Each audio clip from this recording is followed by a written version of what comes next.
And again, you look at developing countries, and we've done study after study.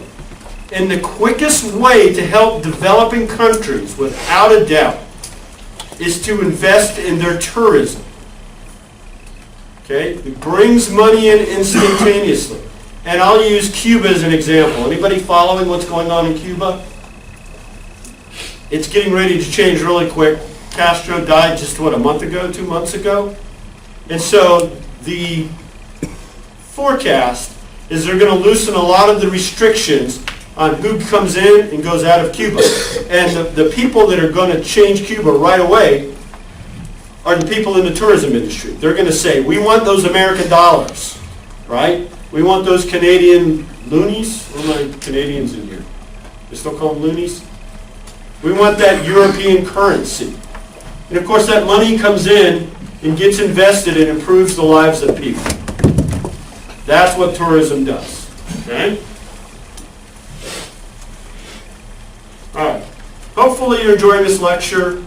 Now we kind of have to back up a little bit and do some definitions. Okay? For the purposes of this class, we're going to define tourism as activities of people traveling to and from, staying in places outside their usual environment. Again, comprises activities of people traveling to and staying in places outside their usual environment.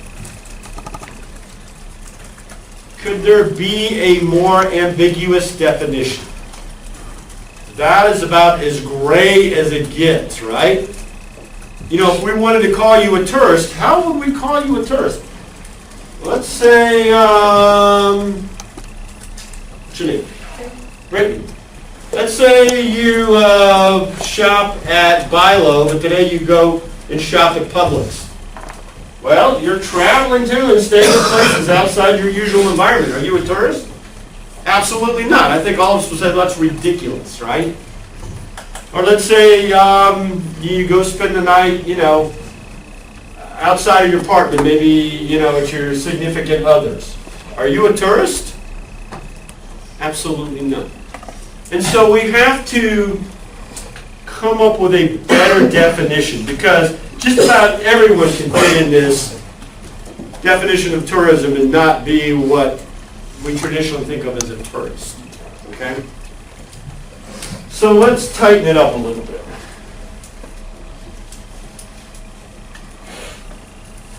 Let's say it's someone who travels and stays outside of their usual home not more than one consecutive year for business, leisure, and other purposes. What happens if you go somewhere else for more than a year? You become a resident.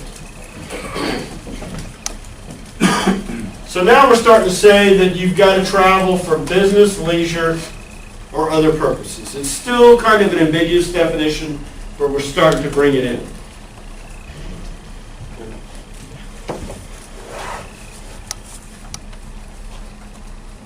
So a tourist is a person who stays for more than one night and less than 1 year outside of their home.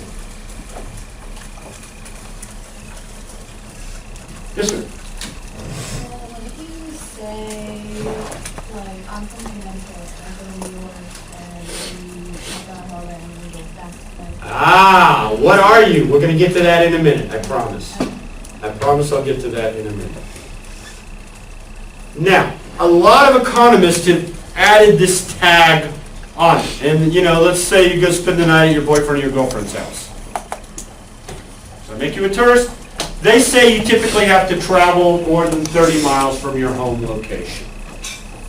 But if you want to see a room full of tourist economists get into a fight, just ask them all, what's a tourist? And they'll go at it. There's 30 economists in the room, you'll have 30 different definitions.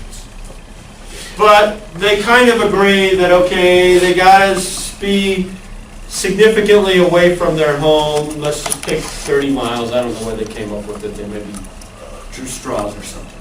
Okay? So, more than one night, less than 1 year. If you're over a year, you are a resident. Right?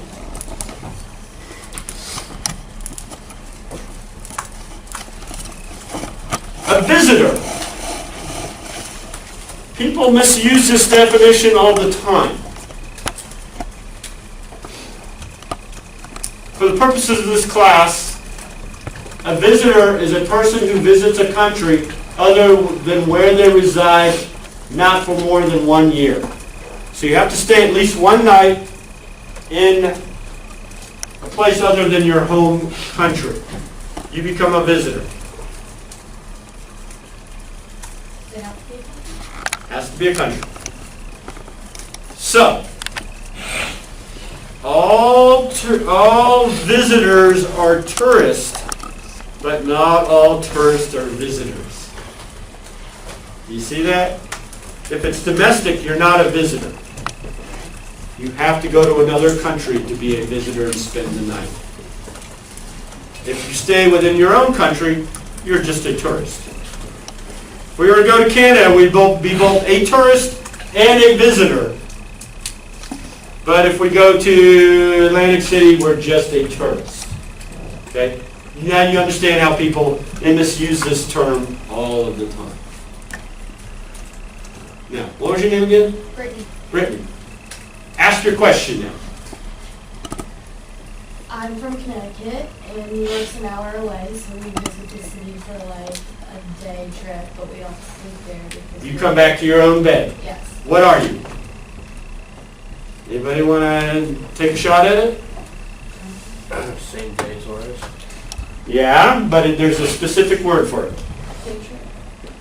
Day trip is sometimes called, but the official word is excursionist. You are indeed an excursionist. Florida, same thing. Get up early in the morning, go to the beach, spend the day at the beach, 50 miles away. Come home late at night, sleep in my own bed. I am an excursionist. People who travel to a site and return the same day.